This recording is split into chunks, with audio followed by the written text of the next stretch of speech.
From Benaras. আমরা এখন রয়েছি আশিঘাট। জনপ্লাবন বলতে গেলে ডিসেম্বরের শেষের দিকেও মানুষের ঢল নেমেছে একদম আশিঘাটের বিকেলবেলা সন্ধ্যা আরতি দেখার জন্য। পরপর যে কটা ঘাট রয়েছে প্রত্যেকটা ঘাটে সন্ধ্যা আরতি হয় এখানে। যদিও আমার ডিসেম্বরের এক্সপিরিয়েন্স বেশ ভালো দুটো ঘাটে। বাকি এলাকার যানবাহন পরিষেবাটা নিয়ে কোনো কথা এই মুহূর্তে বলছি না, ওটার জন্য আলাদা একটা ভিডিও দেব।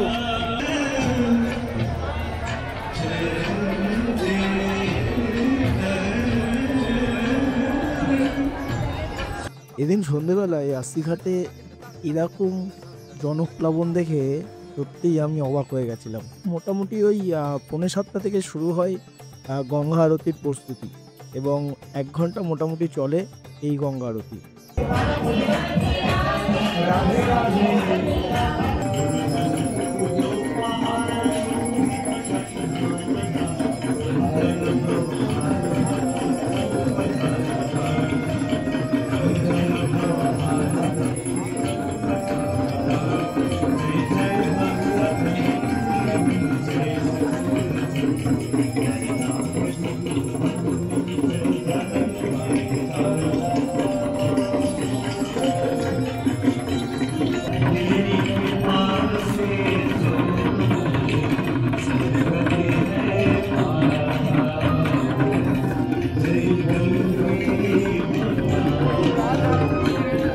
আমরা এদিন সন্ধ্যায় গঙ্গা আরতি শেষ করে আমাদের মূল যেখানে প্রথম যাওয়া উচিত সেখানটায় গেছিলাম, অর্থাৎ কালভৈরব মন্দিরের কাছে।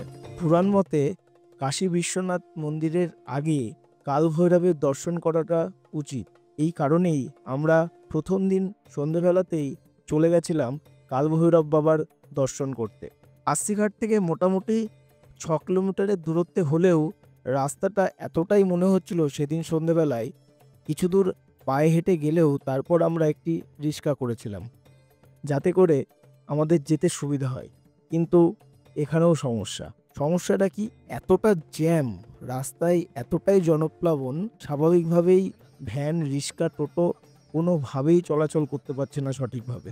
আর সাথেই বেনারসের যে মূল সমস্যা সেটা হচ্ছে ট্রাফিকের দিক দিয়ে এতটাই সমস্যা আমরা ফেস করেছি গোটা বেনারসে, তো সেটা বলার কিছু নেই।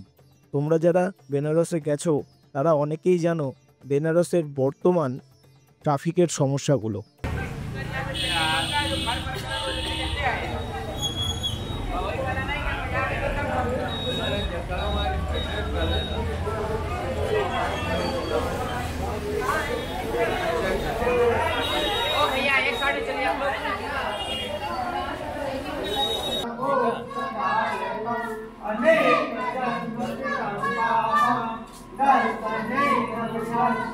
সেদিন সন্ধ্যের পরিস্থিতি এতটাই উত্তেজিত ছিল আর কি ভক্তদের কারণে, সেই কারণে কোনো রকম ভিডিও আমরা তুলতে পারিনি। কারণ স্থানীয় প্রশাসন থেকে আমাদের বারণ করা হয়েছিল কোনো রকম ভিডিও বা ফটোগ্রাফি যেন কালভৈরব মন্দিরের আশেপাশে আমরা না করি।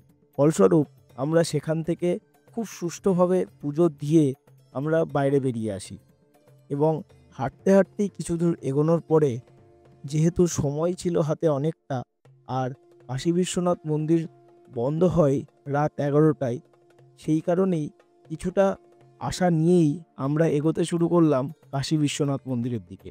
কিন্তু ফলস্বরূপ 10:30টায় আমরা কাশী বিশ্বনাথ মন্দিরের সামনে পৌঁছলেও এতটা পরিমাণ ভিড় ছিল, আমরা পুজো দেওয়ার জন্য পুজোর সামগ্রী কিনেও মন্দির কক্ষ থেকে ফিরে চলে এসেছিলাম পুজো না দিয়েই, কারণ ততক্ষণে কাশী বিশ্বনাথ মন্দিরের দরজা বন্ধ হয়ে গেছে। তো ফলস্বরূপ সেদিনও রাতে আমাদের পুজো দেওয়াটা হলো না। ঠিক করলাম পরের দিন সকালবেলায় আমরা যাব পুজো দিতে, এবং এখানে এসে যা দেখলাম তাতে আমরা অবাক।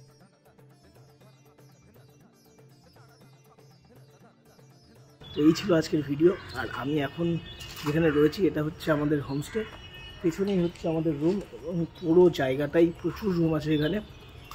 বেনারসে থাকতে গেলে মোটামুটি তোমাদের ধরে রাখতে হবে 800 থেকে 1500-র মধ্যে অনেক ভালো ভালো রুম পাওয়া যায়। একটু দেখে নেবে, কারণ তীর্থস্থান মানেই তো একটু অপরিষ্কার থাকে চারিদিকে, সেটা একটু দেখে নেওয়াটা ভালো হবে। অনেকের সেটা পছন্দ নাও হতে পারে। তো মোটামুটি 1500 টাকার মধ্যে খুব ভালো রুম পেয়ে যাবে তোমরা। আমাদের রুমটা যেরকম 1000 টাকা নিয়েছে, এসি আছে, গিজার আছে, সব আছে, কোনো সমস্যা নেই। ভিডিওটা কেমন লাগলো অবশ্যই কমেন্ট করে জানিও, এবং ভালো লাগলে একটা লাইক করে দিও। তো চ্যানেল নতুন হলে একটা সাবস্ক্রাইব করে দিও। দেখা হচ্ছে নতুন ভিডিওতে। Keep your expectation low and dream big. Stay with passion with Shaan. By.